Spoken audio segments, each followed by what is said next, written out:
Hello, here we go. It's the Cop-Eye Podcast.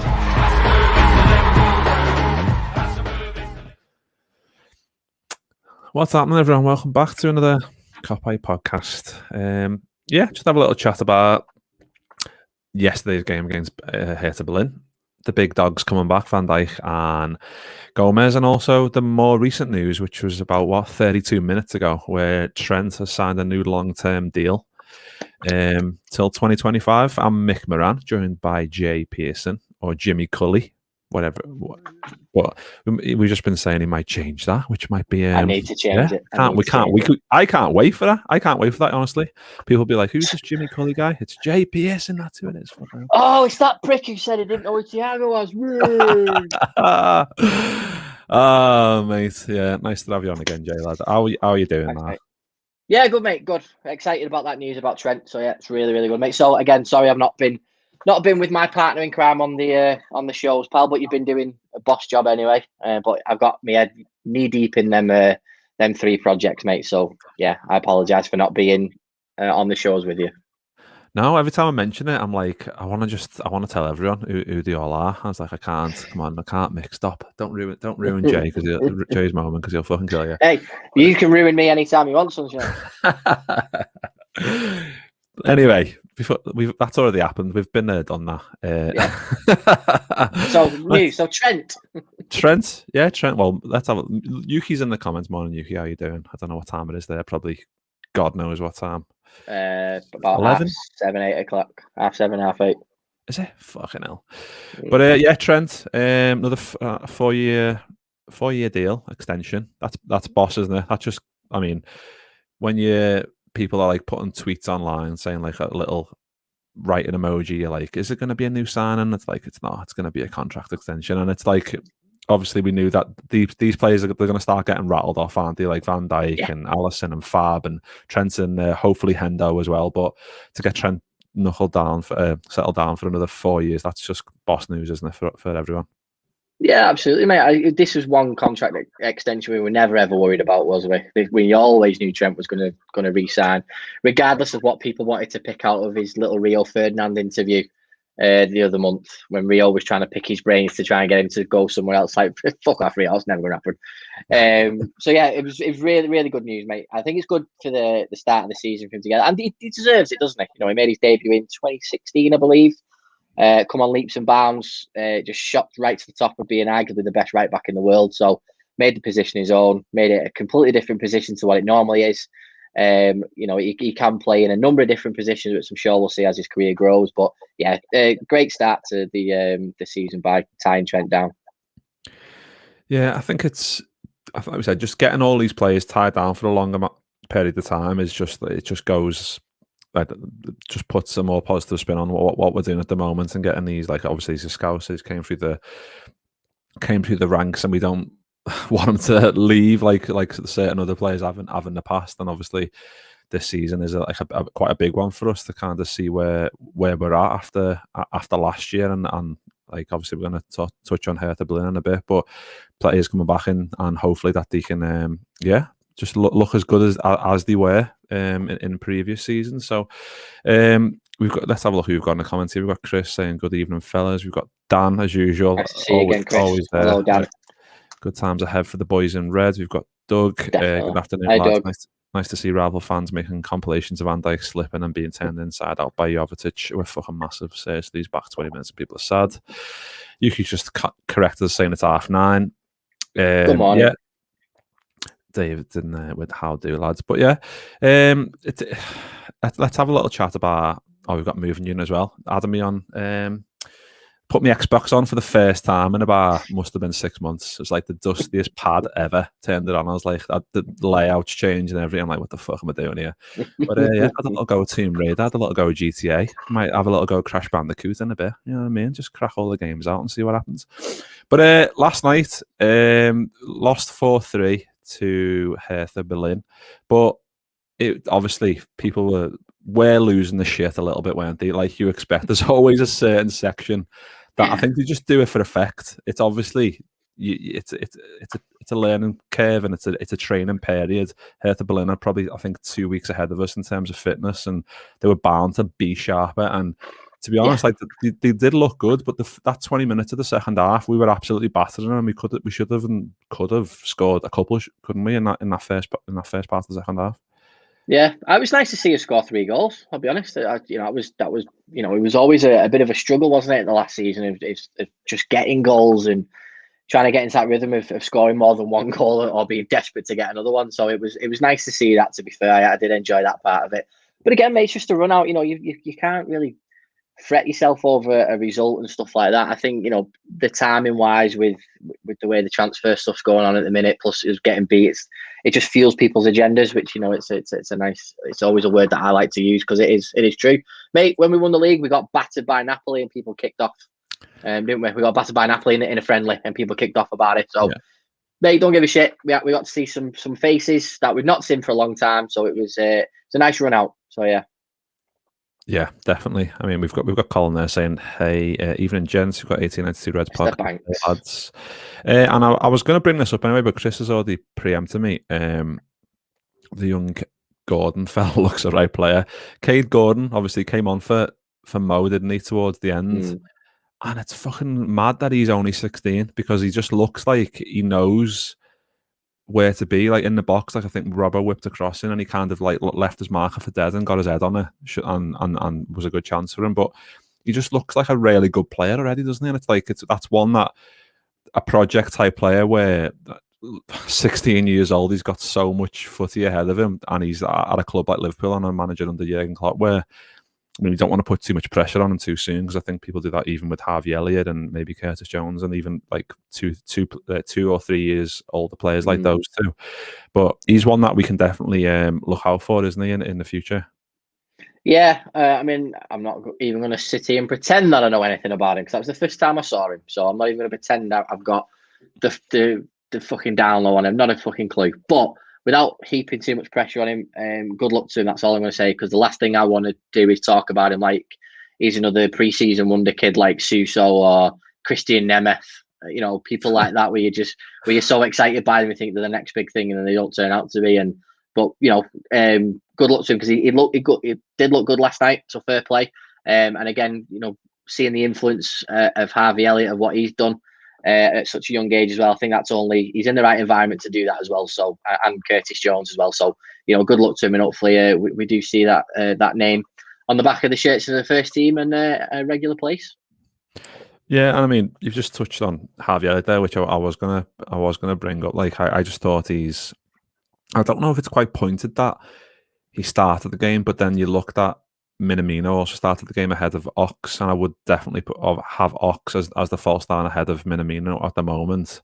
But Harvey Elliott has started quite a lot of games in that midfield role lately, and I think he has looked really good, hasn't he? I think especially if we need like a bit more creativity from midfield, which is what we've been crying out for a long time. We have been quite reliant on those fullbacks, and obviously since we brought Thiago in, that creativity is there a little bit more. But I think Harvey Elliott on the right side of the three, who does work hard, not got the blistering pace that you need maybe for a wide area where the Manes and the Salahs are, but in midfield role or maybe as a 10 or whatever, he's got that eye for the pass, hasn't he? And he's only going to get better the more that he plays with this squad. Yeah, and it's a telling sign, isn't it, how Harvey Elliott's going to be used this season when you are giving him more minutes, because the whole reason for pre-season games is to figure out your formation, figure out your players and get them fit and ready. And it looks like Harvey Elliott is going to play a much, much bigger role than he did the season before he went on loan. So it's good, it's exciting. He looked great again in the minutes that he has got in these odd little games. So it's just dead exciting. I think people can look at the Harvey Elliott situation last season when everyone was like, we need to get him back up from his loan at Blackburn. We need the help and all that sort of stuff. No, he needs to be kept away from that environment as much as possible because it was fucking toxic last season and it was so depressing, and he needs to be kept away from that.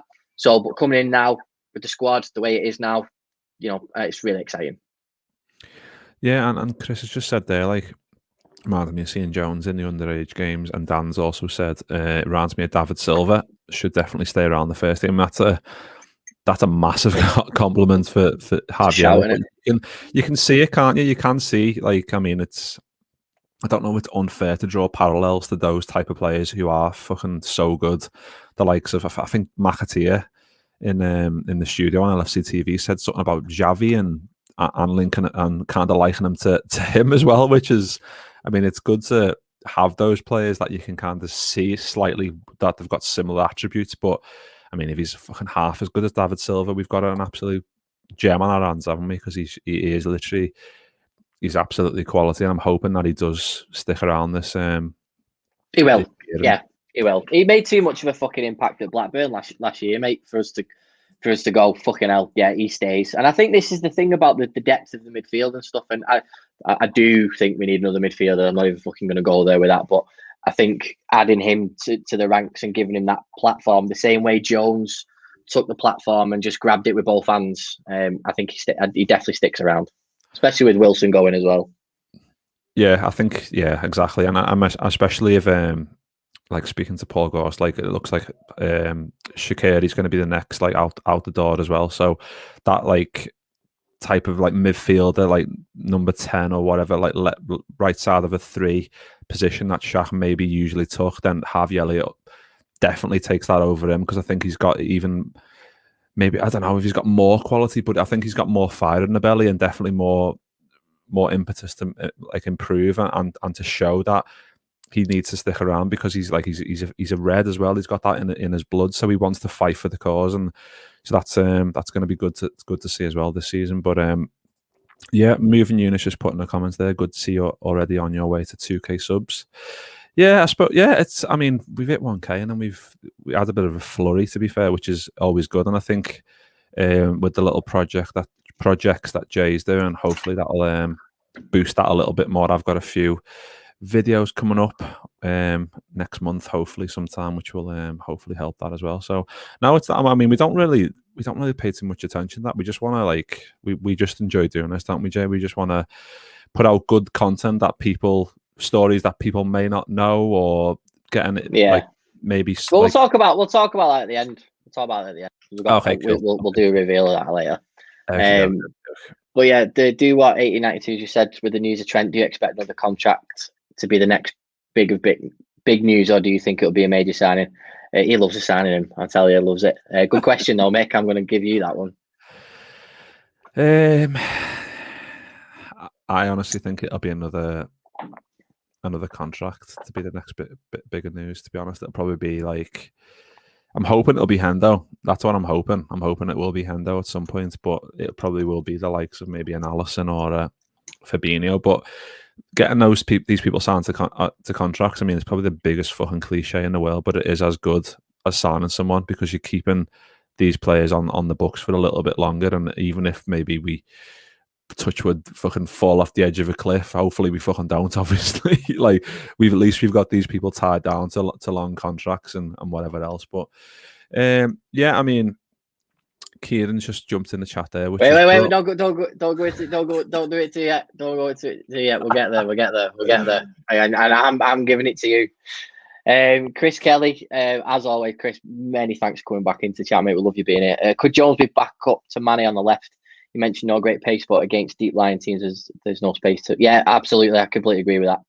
I think Jones could be back up, but I like the backup. Jones could play anywhere along across the midfield as well. It could, in terms of like when you swap the positions, if you needed your DM to go one side, if you need Enzo to go to the other. Yeah, I'm looking forward to seeing what Jones adds this season. David Rolland has put, nobody mentioned the Pogba rumours. No, because it's a lot of fucking bollocks, just like you called it out on Twitter, Dave. So absolutely, that was just fucking hilarious. I reckon that was horse piss. I really do. I absolutely don't think his agent went anywhere near Liverpool. Just have a look at these now. Anyway, yeah, Pogba is way too overrated. I completely agree with that. Absolutely agree. Dan's put, wouldn't be surprised if Alisson and Fabinho new deals are announced at the same time. Yeah, I completely agree with that as well. I think, again, just to echo what you said, getting those over the line would be a really, really good bit of business, as well as getting in a couple of new faces as well. Chris Kelly put, have you hit the 1K views on Paddy Burger video roller number 2? No, mate, I've not. I'm very close to it though. I'm excited to get the Paddy Burger over 1,000 views. And yeah, once it is announced, mate, I will announce who episode 2 is the focus of. So just for context now, guys, we're going to speak to Kieran. He's put, sorry I'm late, gents. Have I missed the amazing Keita chat? No, you haven't, mate. So Mick, I'm going to let you just put the context around this comment. Go on. No, I think it was just when I put the tweet up, it was about Keita's sharpness. I think in the original thumb, I think you also put that as well. Like, obviously, he is looking sharp. That's factually true. But it's none of us are getting too excited. Like, don't get it twisted. Like, fucking hell, there's no way I am believing for 1 minute that this is sustainable, because I've thought that for every other year. I'm just like, every pre-season he does it. Exactly. It's always pre-season. He fucking turns up and he's like Paddy Vieira on crack, and then like on speed. I should say not crack, because that'll just be probably get snapped in two, wouldn't he? But he looks quality, and he does, and he is a fucking very good footballer. But too many false dawns. Like, once bitten, twice shy. You can't believe it. You can't, because it's the same with Ox. Like, Ox looks sharp as well, but it's the same thing where you're waiting for the next breakdown. You're waiting for the AA to come and fucking pick him up and take him to the AXA. Do you know what I mean? So we want these players to stick around. I do anyway, both of them, and I want them to stay fit. But will they stay fit is a fucking whole different question, isn't it? And I think I'm hoping that that's not the Liverpool philosophy for this summer, that they're going, right, we've got Keita, we've got Ox. Do we really need someone else? Because give it however how long, and then we might even be 2 down, and it's like, well, you can't then come crying back, oh no, we should have done some business in the summer to kind of make sure that this didn't happen. So, I mean, I seen Neil Jones on the Red Men the other day, and he's done like an opinion piece on like goal, and saying like that he can't believe that we aren't signing players. I mean, we've got 15 days till Norwich, so we do. Klopp does like to get his business done early, so it is surprising to me, and I think it's surprising to most Liverpool fans that we haven't went and done some more business after obviously San Canate early doors. That was box that off, but it is a surprise that we haven't went in and got some more, isn't it, Jay? The fact that we were linked with so many players, and obviously silly season, transfer season, but there's just there's a lot of names out there, but I understand they're trying to figure out who's going to be the best fit, but I thought maybe they would have sorted that out by now, don't you? Well, I would, but again, it doesn't surprise me that it goes on this long. I mean, you know, with Thiago and Jota, they were late in the window after the same deja vu talk again every fucking week. There was a different player linked all the time. Just on the Naby Keita stuff as well.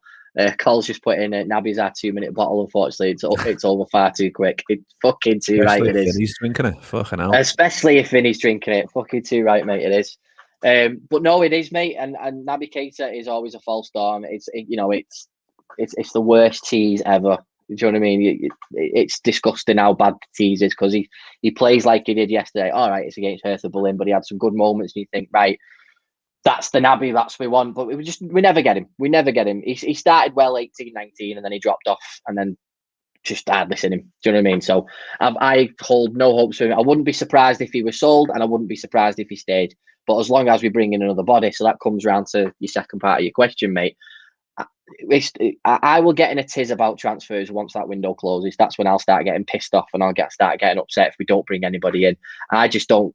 I'm 35 years of age. I can't be bothered stressing myself out with it. If I was 17, 18, 19, and we had, you know, more gossip columns back then, and your mobile phone wasn't on fucking WAP, which means something different else today. Now. It means something different today. But WAP back in my day was your fucking internet, whereas it means something completely different today.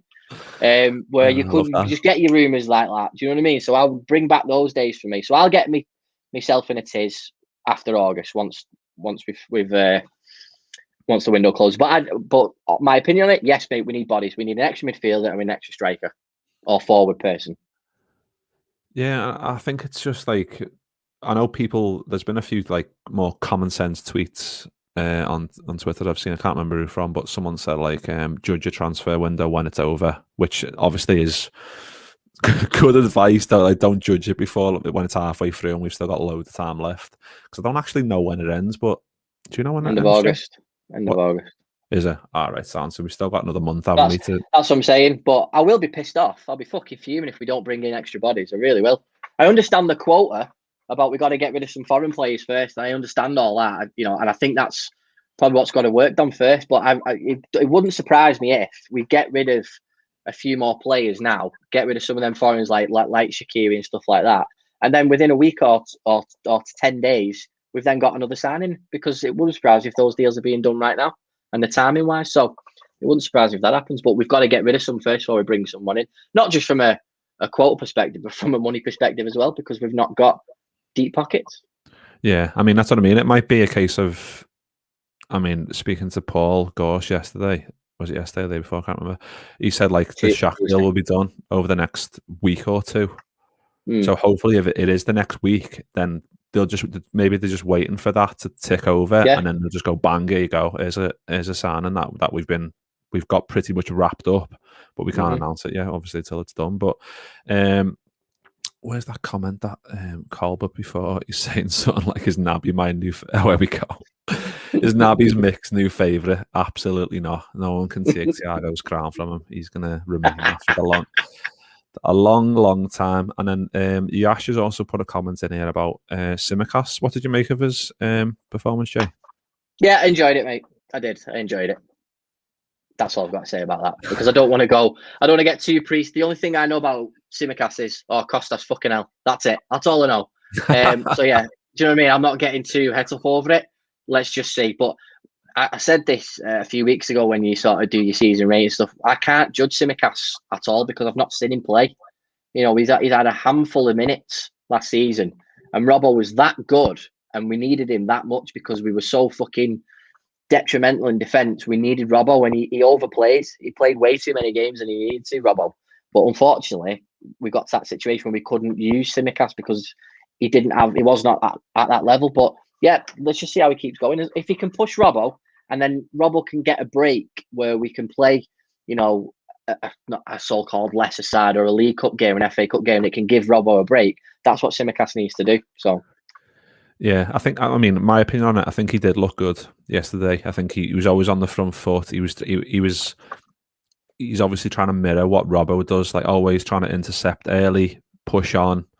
I think he got an assist in the end, didn't he? Because he robbed someone and then made a run on and got the ball back and whipped it in for Mane to score. So stuff like that. If he continues that, obviously, like you said, you can't. It's hard to take credence in a friendly, innit? Because it's just one of those things where you don't want to fucking, like with the Naby Keita thing, you don't want to build them up too much and then to ultimately be disappointed again, because he also, I mean, obviously he had COVID and stuff, but he was injured quite a bit as well last year. So we can't. Once we get him in the Premier League and whatever, or the Cups, the Champions League, and he starts performing on a regular basis, then we can start going, right, this Costas is a good fella and he's a good player. Yeah. Obviously, he's a good player, otherwise he wouldn't have been signed. And he's shown in glimpses that he's got the quality, but he needs to do it in when it matters and to show that he's reliable and whatever else before we can judge properly. But it's probably about an arse answer, but I don't care. That's the right answer. Dan's just put a comment in here. Ox and Naby have had very different injury issues. Ox has had a couple of big injuries and Naby picks up a few nails through a season that disrupts his rhythm. Our new head of recovery should help them. Yeah, I mean, that is like a good point, to be fair. Like if that... Because they both do look good, but they always look good in pre-season, like we've just said before. So we're just hoping that I put a tweet up like I'm on the Naby hype train, and it's just like a picture of Harry Potter like waving like this, like he was about to meet his death or something. And that's what that's just the positivity in me that wants to be a bit more like optimistic about this. And if I'm ultimately it doesn't happen and he gets injured again, then it's like, well, I knew it was going to happen anyway, but I just want to be excited for him, hoping and praying that he stays fit, because when he's fit, like he's proven, he's a pressing monster, and he gets in about people, he makes challenges, and he can set attacks, and he's quality when he's on it. But it's getting him on the field, which is a fucking absolute nightmare. But I'm not going to get excited by either of them coming on the pitch. I'm really not. I don't think the trying to play the Ox in the false nine is going to work. It's not where he wants to play. He moved from Arsenal because he was getting played out of position, and he wants to play where he was playing in midfield in the middle. He was doing that in 17-18 before he got his injury, unfortunately. But it's just the squad's moved on now, and I would keep Ox around. I really would, just for the reason that you just said. But I'm not going to get into a tiz about him being in the squad and not doing anything, because I don't expect him to do anything when he comes on the pitch anyway. And that sounds really, really harsh, and I hope he proves me wrong. But again, too many false dawns and getting really excited about him and Naby, and let's just try and move on a little bit. Dan's just flying in with these comments here. Do we currently need any new signings? We don't have the squad space to guarantee minutes unless we sell Keita, Minamino and Origi and maybe loan out Elliott. Yeah.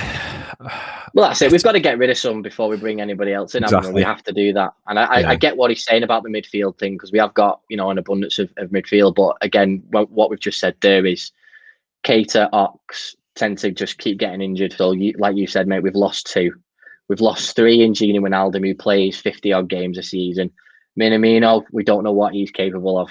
We don't know what he's doing. So realistically, there's 4 out of what we've got that are they realistically going to give you anything? We're losing Shaq as well, so there's 5. So I would say that another midfielder of good quality needs to come in, as long as we don't loan out Harvey Elliott. Obviously, Jones isn't going to go anywhere, but looking at that already on paper, which I hate that phrase, you've lost 5 players already, haven't you? Yeah, and I think Curtis Jones played a lot of games last year, but I think that was also because we were very thin on the ground, and then Hendo and Fab and Gini were filling in wherever else, and centre which could be a blessing in disguise for Jones, though, right? That could be a blessing in disguise for him, experience-wise.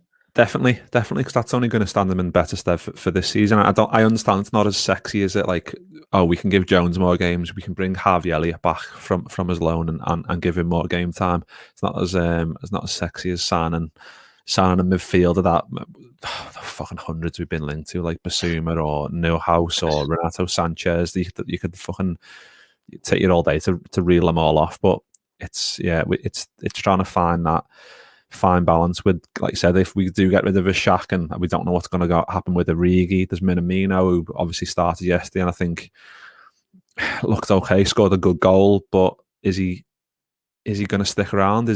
I don't know. What are your thoughts on Minamino? I don't know, but you started talking about him, I started sneezing, so maybe I just don't want to talk about him. Maybe I'm just allergic to these types of players that just don't play football for us and are in and out of the squad. Maybe I've just had enough talking about midfielders. The Minamino stuff, mate, again, you can't make your mind up, really, can you? Because there was play Minamino, play him against Crystal Palace, and he played really well, and we didn't see him, and then he goes to Southampton, has a good couple of games, and again, you don't really hear from him, and I don't know. I reckon if a suitable offer came in for him, they'd probably say yes to it. I really do. But it will cost a lot because of his contract. Yeah, I agree. I think even if we do make money on him, which I imagine we will, or at least make the money back. Do you know what I mean? We would. 7 million season. That's what I mean. It was a low risk, wasn't it? Like when we signed him, it was like, you look good. That price is amazing for what he could be. If it doesn't work out, at least you're not going forked out 40 million on this kid and he's done fuck all. 7 million. Naby Keita, Minamino, weigh it up. You know what I mean? It's the same conversation, albeit, all right, Minamino, it's not a case he's been injured. He's not been getting the game. So we're not seeing something that Klopp and Pep Linders are seeing. You know what I mean? So it's a different circumstance, but top line, it is the same. So yeah, it's one of them. But I think what Cole's put in here, mate, I think that the bigger focus at the minute is a number 9. And Cole has said that a lot in his life. I've never heard him say that. Not once. I dispute that. Oh. Nah. Yeah, I think that's a really good point, mate. Is that's the thing that we need. Jota came in, and if he didn't get injured, he'd have scored loads more goals, and we would be really like, yeah, that's a really good backup or a really good starter to put pressure on the forward 3. But I think after the last season, I think Bobby needs that sort of someone chewing on his ankles of like, I'm going to have your position. And I like the way Bobby plays football, I do, because he does a lot of the dirty work, and he's a number 9 that is very unique in the world of football, where other number 9s are just poachers and goal scorers and stuff like that. He does a completely different job that puts Salah and Mane naming lights, doesn't it? That's been his role for a long time. There's only really 17-18 where Bobby scored more goals, and that was his biggest return, wasn't it, in terms of goals and assists. We need that Bobby back, but again, his game's moved on now. He's a lot older now. I do think we need that striker. We need that. I'm not saying that we're going to get fucking Erling Haaland, but that type of fucking footballer who will play in that position and up front like that. As Fernando Torres, a Robbie Fowler, that's the thing we're missing right now. Yeah, I mean, I'd fucking love someone like that. It's just, trying to figure out who. I mean, there's been a few players that have gone elsewhere and whatever else that I don't know if we actually, like, what the fella that signed for Leicester, apparently we were interested in him, but where we actually, God knows, maybe we were slightly, fucking, I haven't got a clue. But there's a few players that we could have got, maybe, like, obviously a Marlon. That's obviously he signed for Dortmund, hasn't he? And I think he showed in the Euros that he's obviously a good player and he's got those workhorse. That was a good move for him. That was a good move for him, mate. People really fucking kicked off at the club for not, landing that deal. But at the end, how in for him were we? We don't know. And at the end of the day, he would have cost how much? I can't even remember how much he cost. Someone in the comments tell me how much Marlon cost. I don't know, unless you know, Mick. I haven't got a clue. Right, there we go. So that was a good move for him because he's used that as a stepping stone. Do you know what I mean? He's using Dortmund to elevate his career into a different league to go one step further. If he come to the Premier League, if he comes to Liverpool, the amount of pressure that would have been on that young lad's shoulders straight away. And if he didn't do it, your career can go backwards. I think he's been advised really well. So there you go, Chris. Nice one, mate. 30 million quid. It's a lot of money that to shell out. And if it didn't work out, we'd have looked fucking stupid. Do you know what I mean? And I worry with transfers like that, and when people have their opinions like, "Oh, we fucking let him go." You know what I mean? Again, I go back to when we're linked with the player, everybody wants it. The Renato Sanchez thing, loads of people wanted him. It's always like, sign him. It's gone quiet now, but no, people are not still mentioning Sanchez's name. That's gone now. It's finished. They've moved on. They want Saul now. Do you know what I mean? It's all about who it is at the time, whoever's linked. We need that player. But people aren't screaming for Sanchez now, are they? I'm not seeing any of that on Twitter. Correct me if I'm wrong. I haven't seen it for a while, but then, I think the last couple there we of weeks, go. It's been kind of like the same repeat, whereas the few weeks previously, it was like another name. Then you're there like, we need to get him for 2 days. Then it'd be someone else. And it's like, it's just standard Twitter. And I understand the clamour because like we said, we do need players and we do need bodies in the squad. This one, Dan's obviously going off on what we're saying about the number 9 situation. A fixed/static number 9 doesn't fit the way we ideally like to play. It needs to have flexibility across the front line and all good link-up play, not just a goal scorer. Difficult to find. Yeah, I think that's why Jota's one of those players, isn't he, where he can play in the middle, he can play left or right. So I think it's one of them, isn't it, mate? But I do think we'd either need someone. I mean, do you think we're better off having that fixed number 9 or, again, someone who can play across the front 3? I'd be surprised if Klopp goes for a fixed player because obviously, like Dan said, it doesn't fit the way we play. Klopp does like to get those players that can fit either of a 3. So, I mean, Jota was a perfect example. I mean, obviously, we've been linked with Jared Bowen as well. I don't know how much weight was in that. Obviously, James Pearce said that he was in the short list. So, but then you don't know how fucking long the short list is. Was the short list 40 players and he was like number 38? Who the fuck knows? He could have been any, couldn't he? So, it's. Dan's got a good point. Dan has got a good point there because I would rather have a player that could fill all 3 of the holes. But if if it doesn't. If we need whoever, but I do think Cole's right in terms of like that old school sort of number 9. You're buying him for the goals, like Torres was. You know what I mean? Yeah. Like Chris said, they just need to tap it. Someone's going to get you a goal when it's 0-0. Someone who can either come on or start the game. It's like, I'm going to get you a goal. Like you might sometimes. There's always been times where you go, right, we might lose this game, but he's going to get us a goal. Do you know what I mean? That type of. Yeah, the only thing is, do you compromise the way you play if you do that? Like, if you get someone who's not as much of a workhorse as Bobby, I mean, maybe the compromise is the wrong word, but do you make yourself a little bit weaker for not having maybe more of a workhorse person in that position to allow the Sadio and Mo to do what they do?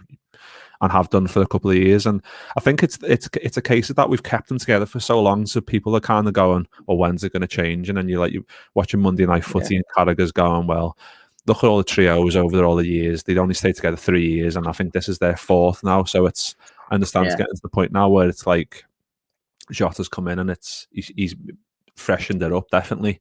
But when's it going to be broken? I think that everyone's waiting for that moment where that 3 is broken, and it's obviously inevitably going to happen. Maybe next year. I don't think it happens this year, and we need to be prepared for that. And getting someone in, maybe like a big player, to maybe if whoever leaves out of them 3, or hopefully not Salah. I'm hoping Salah isn't the first one out the door out of those 3. But if any of the other 2 did leave, then we do need definitely the big name to come in and fill that void. And immediately, unless Jota does take that, and then we get maybe another Jota type in to take the Jota place when Jota's taken over from someone else, if you know what I mean. Yeah, absolutely, mate. And one of the things that I think, we'll talk about that more when we do the next transfer show, because I'm sure there'll be a few more names linked. There's been talk of the Saul deal being done, which I heard this week from a number of reports. So again, that'd be a nice little option stuff, but I don't want to talk about it too much, because I'll just wind myself up, and I might wind people up watching, because again, it's like the old Rafa chanting it. We don't want to talk about players that aren't in that club. I just don't want to get myself stressed out, that's all. But the big fucking news about yesterday, mate, the big man, he was back. He was. And not just Virgil, obviously Gomez as well. How nice was it? Just that image of them both on that sideline was just fucking tremendous. Yeah, it was boss. I mean, Klopp said that it was just going to be Van Dijk. So the fact that it was them both, and they both shared the journey, being injured and coming back together, and then coming back onto the pitch together for the exact same amount of time, that was just felt satisfying to me that they shared a little hug before they came on. And I'm sure everyone was watching it going, this is boss, this is what we've needed for so long. Obviously Van Dijk out since October, and Gomez, I think, was it November or December, something like that. So a long time, and we missed them both fucking very dearly, especially after Matip got injured as well. But somehow we managed to go third. But those 2 are just so influential. Even, I mean, Ox done an interview. You're joking, are you? The fucking came on and we can see the goal. Fucking shit. Get the fucking FSG cunts out. Nah, it was even Ox done an interview, didn't he? Saying like, having them back, it's not even just what they bring on the field; it's having them in the dressing room and knowing that they're available. Obviously, when they've been injured, there's still an influence on the dressing room, but having them like integrated into the actual squad, that is like worth its weight in gold, because they're just, Van Dijk especially, is just the presence, and it's the presence that has brought about the change in us winning trophies, and he's one of the main players that's allowed us to do that. So having him back in there, I'm not saying it's going to change back overnight, because there's going to be a few teething problems, definitely. I think even Paul Gore said that he doesn't think he'll be starting games until mid-September. So those first few games, we might not see him starting games. So we have to be prepared for that. We have to be patient with him, and same with Gomez as well. So I'm just hoping that it goes smoothly, and we can see him back fucking dominating again, because he is the best in the world for a reason, isn't he? Yeah. But again, like Moving Unit said, Van Dijk is apparently finished. If you missed it, plenty of rival fans saw our meaningless pre-season friendly. They certainly did. All eyes on Van Dijk when he's coming back, and the first little hiccup that he'll have, it'll be picked on straight away. But I think what Dan said, I'm still buzzed about Van Dijk and Gomez. So great that they're both getting back on the pitch. Be a few months before they get back to their level, but they'll definitely get there. Yeah, and that's so key, isn't it? Which is why. It's so important to give them these minutes as often as you can, without any risk, really, so you can get them fit and ready to go for the start of the season, or within at least the first quarter of the season.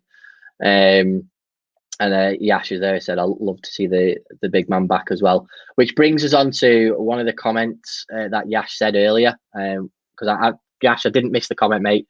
I knew what you'd said. I was just waiting until we spoke about the Verge stuff. Backline for the opening game. Now, obviously, the backline just picks itself in 3 of the positions, but it's obviously the 2 centre halves that you're looking at, mate. So, who'd you go with for the start of the season, mate? while he's asked that question. We're not playing Simicast left back now? No, I'm missing. No, we're going to play Kavama at left back. It's random one. Paddy Berger left back. He'd still fucking do a job now, wouldn't he? That absolute beast. But yeah, I think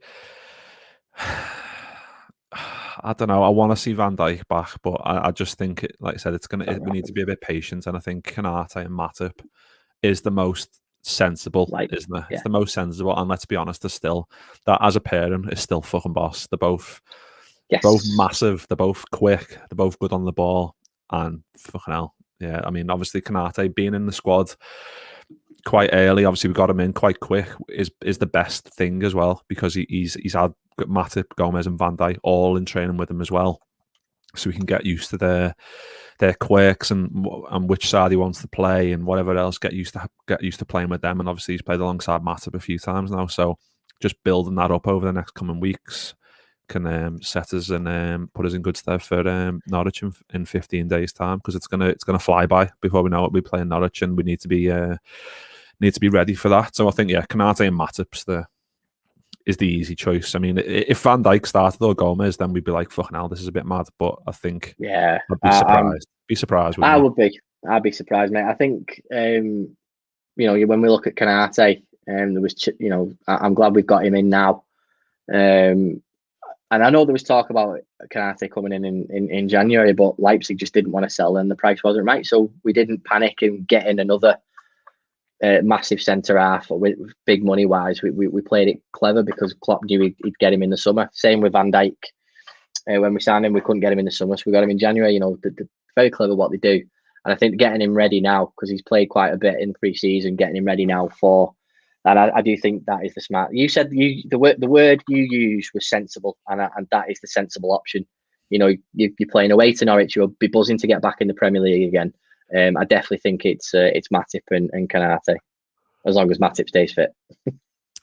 Well, that is it. Like we've mentioned so many players, haven't we? We've mentioned so many that you kind of going, if they stay fit, and that is the general worry about quite a few of our players, and that's why we are.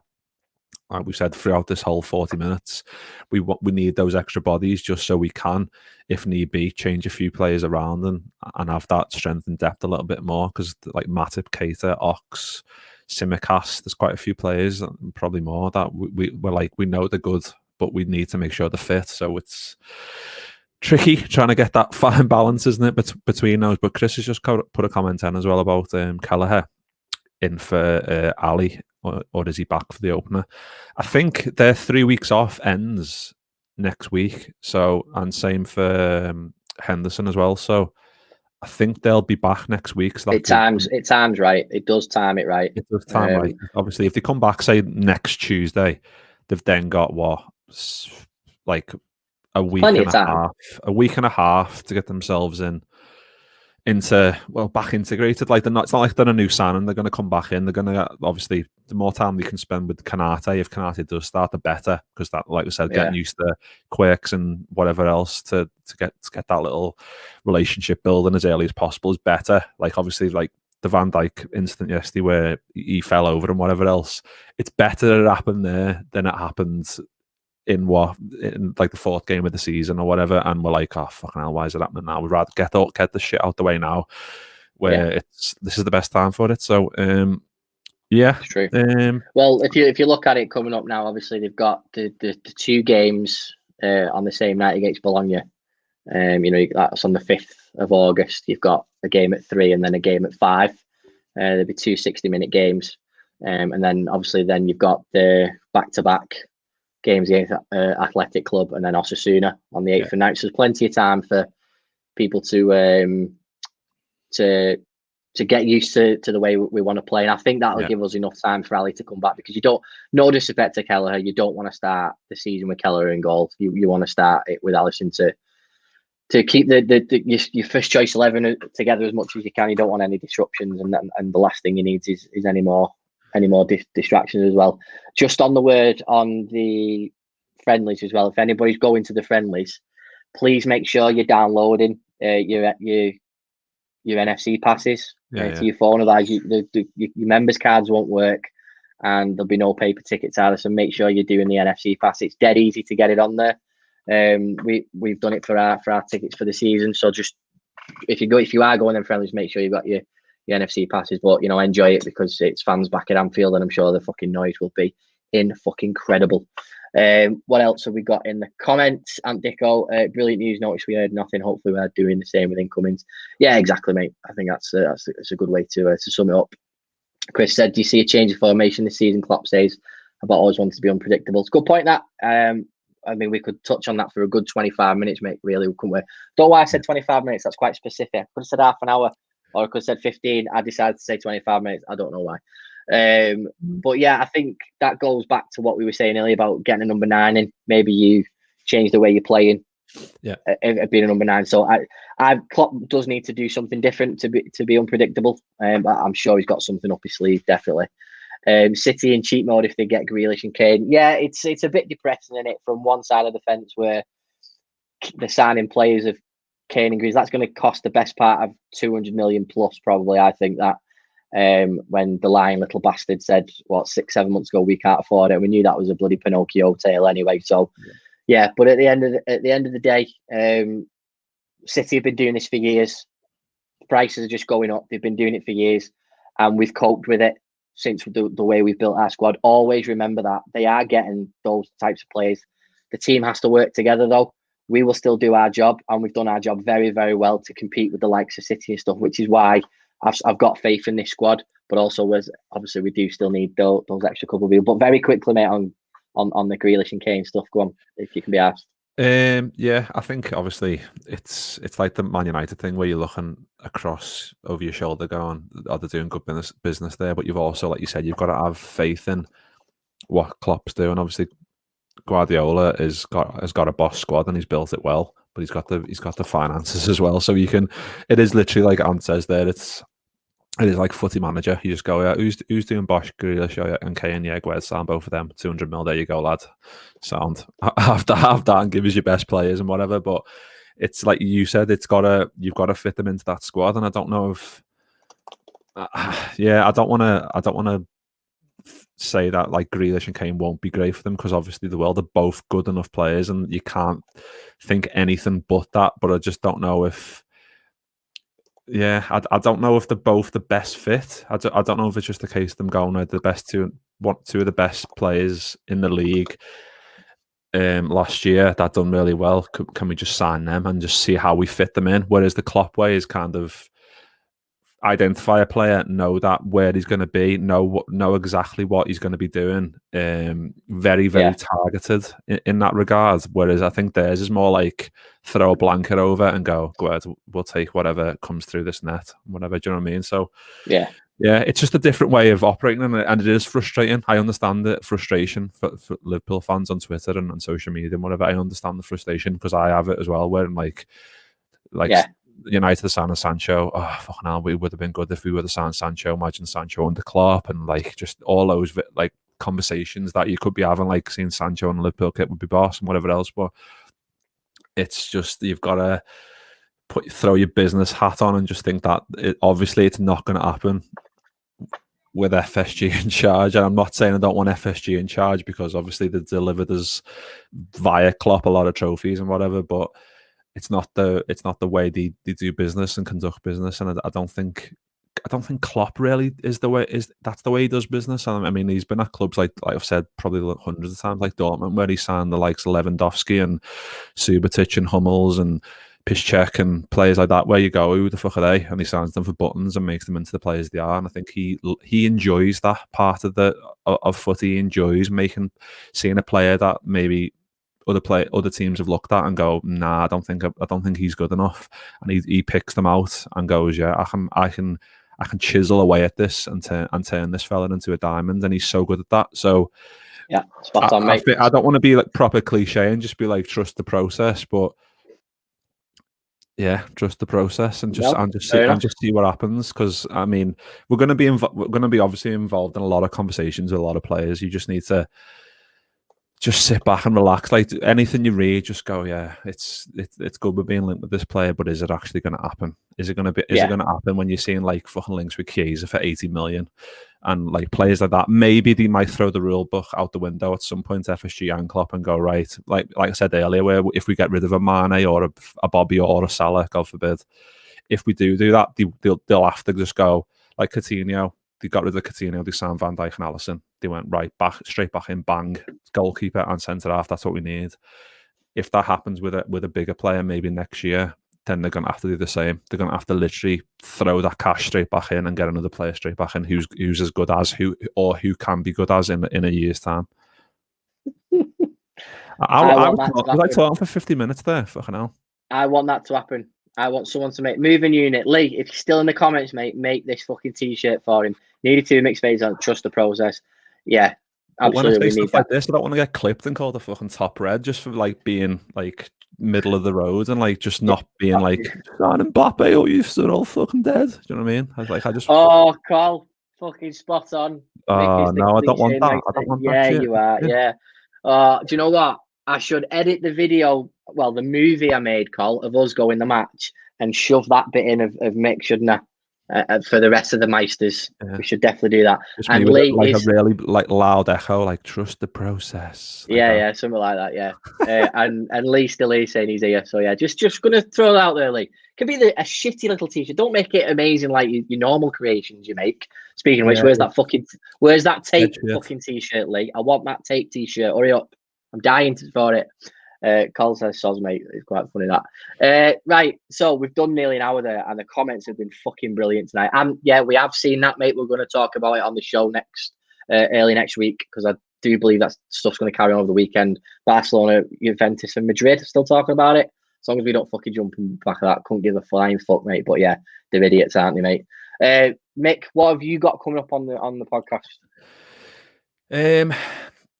Oh wait, sorry, I did forget one thing. A moving unit has just said the exact same thing, because I was just about to stop you.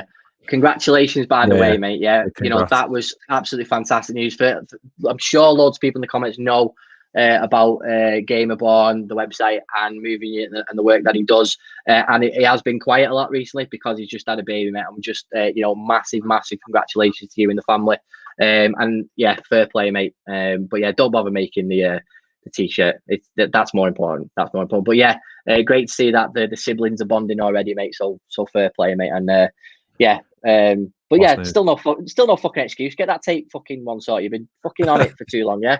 We've all had babies, mate. For fuck's sake. But no, congratulations, mate. All the best to you. Go on, mate. Carry on. What have you got coming on the show next week? So we've got little Rossi boy from Redmen on Tuesday. I know you fucking hate him, but we got that deal where we need at least one person from Redmen on every year. So there you go. There's your little quota. Ross is coming on Tuesday. Yeah, so that'll be a nice little chat with Ross. Have a little chat about the season upcoming. Pre-season press episode 3. Still working on that, but that should be. I'm trying to do one a week until the season, so I'll probably get to episode 4 and then swerve it till next year and do pre-season press episode 1 again. And just go, yeah, new show, lads, new show. Yeah. I've got Famous Fans episode 4 is boxed off. I mean, it's not boxed off. I haven't done the interview, but the name is the person has agreed, and that will be next month. I think it's good. Yeah, next maybe 4 to 6 weeks. That I was just putting it. Get Callum Smith on. Working on it, and don't worry, working on it. Been speaking to Paul Smith about it, so that might be. I mean, it might not be episode 5, but it might be 6 or 7. Do you know what I mean? So we're working on that one. So yeah, looking forward to it. I've got a few in the works. But over to Mick's cliche would be a good compilation. Am I that much of a cliche? Am I a walking cliche? I don't know, but what I'll do, I'll pay someone 20 quid to go back on our videos and just clip and make a little montage. If anyone wants to do it, I'll give you 20 quid for doing it. I think Tim's got, obviously with his "it is what it is." He's just like he loves that. I think that's a cliche. It is what it is. Is it? I don't know. Is it not? I don't know. Probably not. Knowing Cole, he'll fucking remember him by the time we see him at the game. He'll probably remember him. But yeah, so other stuff that we got coming on the show soon. Obviously, I've been banging on about this for quite a while now. The story of the crew is coming very, very soon. I had planned on having it out before the season started. The bad news is I don't think it will be ready. And the good news of the reason why is because it has just got so much bigger than I originally planned of telling the story of how the accrue stuff got made. It's just blown up into something a lot bigger than I thought it would be, which is great. Don't get me wrong. And the names that we've got on it are fantastic. And the story is great. I know I bang on about the accrue kit quite a bit. So obviously I'm probably doing this for selfish reasons, but when you see the tales from the people that we've got, it's really good and really, really interesting. And again, one of the reasons why the kit is so unique. So yeah, really, really happy with the way things are happening so far. So really looking forward to that. We've got our next ex-player interview lined up. That's going to be conducted next week. And then we'll get that out as soon as possible with that as well. Once I finish editing that, really can't wait for that. I'm taking the day off work for it just because that's happening next week. So looking forward to that. And then to say I am excited about that one is an understatement. Let's just leave it at that. Because, let's just leave it. Yeah. Let's just leave that one at that, mate. And yeah, obviously, before everyone wants episode 2 of Copyright Origins, if you haven't seen episode 1 of Copyright Origins yet with Patrick Berger documentary, it's live now on the YouTube channel. It needs to get over 1,000 views before I say who episode 2 is. We're getting close. We're 930 odd at the minute. So if you've seen it, share it with your mates so you can get the views up, and I will reveal who episode 2 is. And that is in production right now. It's nearly finished. A couple more tweaks to do for it. But yeah, looking forward to that. So yeah, it's a lot of good stuff coming up, really. We're doing all right at the minute. And again, once again, thank you very much to everybody in the comments who's watched us today.